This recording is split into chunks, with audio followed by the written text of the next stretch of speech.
Welcome to TMED. We will be discussing the cardiovascular physiology for FCPS Part 1 preparation. Here you can see stroke volume. The stroke volume is the volume which is pumped out of the heart per beat. Okay, so stroke volume is affected by contractility, afterload and preload. अगर contractility increase होगी तो stroke volume भी increase होगा, यानी कि अगर जो है वो हार्ट तेज़ी से पंप कर रहा है तो ऑब्वियसली स्ट्रोक वॉल्यूम इंक्रीज़ होगा. ये ज़्यादा पावर से कॉन्ट्रैक्ट कर रहा है तो दैट मीन्स कि जो है वो ज़्यादा स्ट्रोक वॉल्यूम जो है वो आउट होगा. ठीक है, that's the volume of the blood which is pump out of the heart.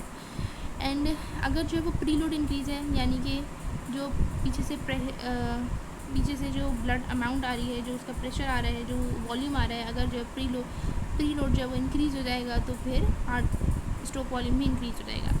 And अगर आफ्टर लोड जो है वो डिक्रीज़ है तो स्ट्रोक वॉल्यूम इंक्रीज़ होगा, क्योंकि अगर जो है वो अगेंस्ट द लो प्रेशर जो है वो पंप करेगा तो आसानी से पंप कर देगा. अगर हार्ट जो है वो हाई प्रेशर के अगेंस्ट जो है पंप करेगा तो उसमें मुश्किल होगी.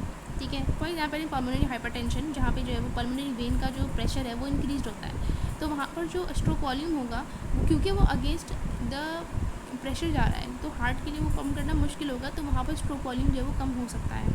So it depends, stroke volume depends on contractility, preload and after load. Okay, now contractility. What is contractility? Contractility को दूसरे उससे जो है वो हम कहते हैं आइनोट्रोपिज्म या inotropy, and it is related to calcium से जहाँ भी बात आती है तो वहाँ पे ये है कि आपको ये मालूम होना चाहिए कि सार्कोप्लाज्मिक रेटिकुलम में कैल्शियम के स्टोर्स होते हैं in cardiac muscle.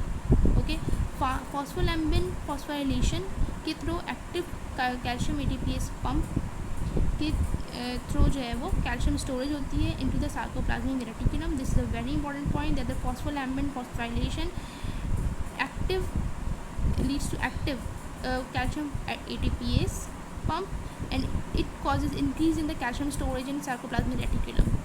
Calcium is storage and calcium amount is related to the contractility. If there are less stores of calcium, then contractility would be affected, it would be decreased. Okay, so यहाँ पे हम बात करते हैं कि what is positive inotropy and what is negative inotropy. So positive inotropy का मतलब ये कि जो है वो कॉन्ट्रैक्टिलिटी इंक्रीज़ हो रही है. वो कैसे इंक्रीज़ होगी? सबसे इम्पॉर्टेंट है सिंपैथेटिक स्टिमुलेशन. सिंपैथेटिक स्टिमुलेशन कब आती है? जब आती है जब आपकी बॉडी स्ट्रेस में होती है. फॉर एग्जांपल एक्सरसाइज, एंजाइटी, इन सब में जो है वो सिंपैथेटिक स्टिमुलेशन के थ्रू β1 रिसेप्टर्स प्रेजेंट होते हैं हार्ट में, जो कि कैटेकोलामाइंस जो रिलीज़ होते हैं nerve endings of the sympathetic stimulation के थ्रू. जो नर्व एंडिंग होती है सिंपैथेटिक नर्व्स, वहाँ से कैटेकोलामाइंस रिलीज़ होते हैं, वो β1 रिसेप्टर के पर एक्ट करते हैं और कॉन्ट्रैक्टिलिटी को इंक्रीज़ करते हैं. दूसरी तरफ पैरासिम्पैथेटिक स्टिमुलेशन में जो पैरासिम्पैथेटिक स्टिमुलेशन जो है वो डिक्रीज़ करते हैं inotropy by the acetylcholine by muscarinic receptors. Okay, parasympathetic decrease करेगा heart rate, contractility, and sympathetic जो है वो कॉन्ट्रैक्टिलिटी को इंक्रीज़ करता है.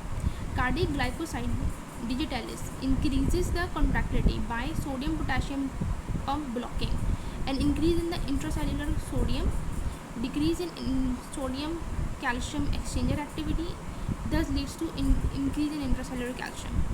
So cardiac glycoside digitalis increases the contractility and it decrease in contractility by β1 blockade. β1 क्या कर रहे हैं? β1 ब्लॉकेड. β1 अगर ब्लॉक नहीं होगा तो वो सिंपैथेटिक स्टिमुलेशन होगी और कॉन्ट्रैक्टिलिटी इंक्रीज होगी.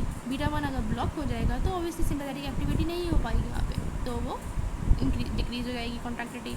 Heart failure with systolic dysfunction.